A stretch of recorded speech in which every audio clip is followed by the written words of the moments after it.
से चढ़ गए, रस्सी लटकाई गई, चढ़ गए जहाज पे।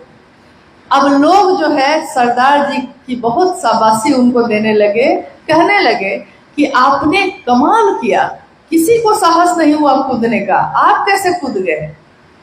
सरदार जी ने कहा कि मैं भी उसी को ढूंढ रहा हूं कि मुझको धक्का किसने दिया था, इसमें पानी में मुझको धक्का किसने दिया था, मैं भी उसी को ढूंढ रहा हूं, क्योंकि मुझको कूदने का साहस नहीं था, किसी ने मुझको धकेल दिया। जब धकेल ही दिया, गिर ही गया पानी में, तो सोचा कि अपनी जान भी बचा लूं और दूसरे की भी बचा लेता हूं।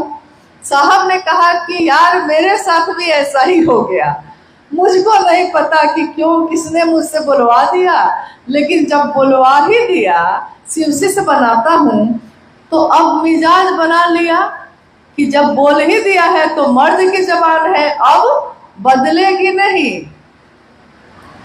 उसमें उन्होंने फिर कहा कि मर्द की जबान समझते हो, एक बार जो बोल, मर्द की जबान मतलब पुरुष और स्त्री वाली बात नहीं है, मिजाज की बात है कि मिजाज वैसा है कि बोल दिया तो बोल दिया, अब पीछे नहीं हटूंगा।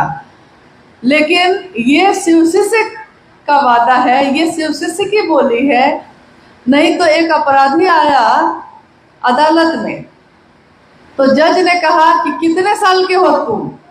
उस अपराधी ने कहा जी हुजूर 28 साल के हैं। अच्छा, इसको सजा दी जाती है, जेल भेजिए। जज ने सजा दे दी, अपराधी जेल चला गया।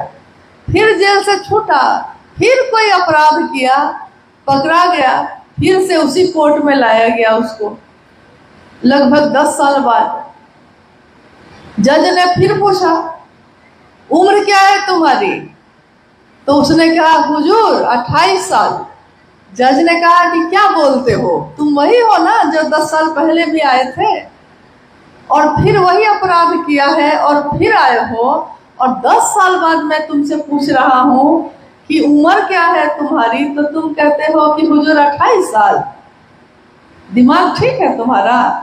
तो उस कैदी ने, उस अपराधी ने कहा हुजूर आपके सामने पहली बार कसम खाए थे कि जो बोलूंगा सच बोलूंगा, सच के सिवा कुछ नहीं बोलूंगा, तो पहली बार में 28 साल कह दिया है, तो मर्द की जबान है, अब पलटेंगे नहीं, अब नहीं बदलेंगे हम लोग।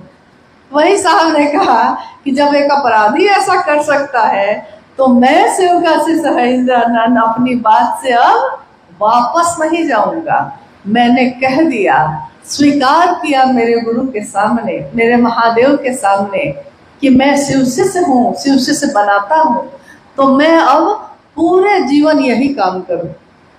और उन्होंने सन 1974 में शिव को गुरु मानने के बाद लोगों के जीवन में महादेव की शिष्यता का दान देना शुरू किया।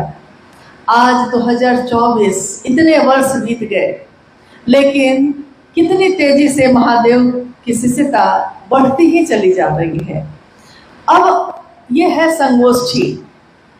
संगोष्ठी का अर्थ आप जानते होंगे, एक छोटी बैठक नुमा, एक कार्यशाला, एक बैठक कह सकते हैं आप इसको, जिसमें हम सब इस बात पे विचार करते हैं कि जो काम हम लोग कर रहे हैं, इस काम को करने के पीछे हमारा मकसद क्या है, उद्देश्य क्या है, और इस काम को हम कैसे करें।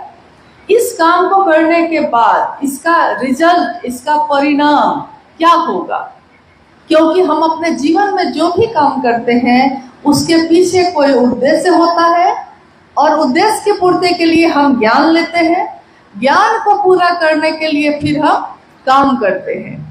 तो जब ये तीनों काम हम कर लेते हैं तो उसका एक रिजल्ट आता है। जैसे हम अपने बच्चे का एडमिशन कराते हैं स्कूल में, जब पहला क्लास में एडमिशन कराते हैं उसी समय सोच लेते हैं कि बेटा को इंजीनियर बनवाएंगे, सोचते उसी समय है, यानी कि इसका परिणाम क्या आना है हम उसी समय सोचने लगते हैं। लेकिन शुरुआत हम करते हैं पहला क्लास से, फिर बारी बारी से क्लास बदले जाते हैं।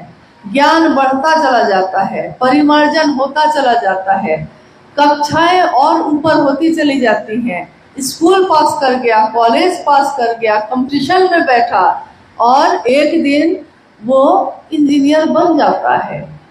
तो आपने कोई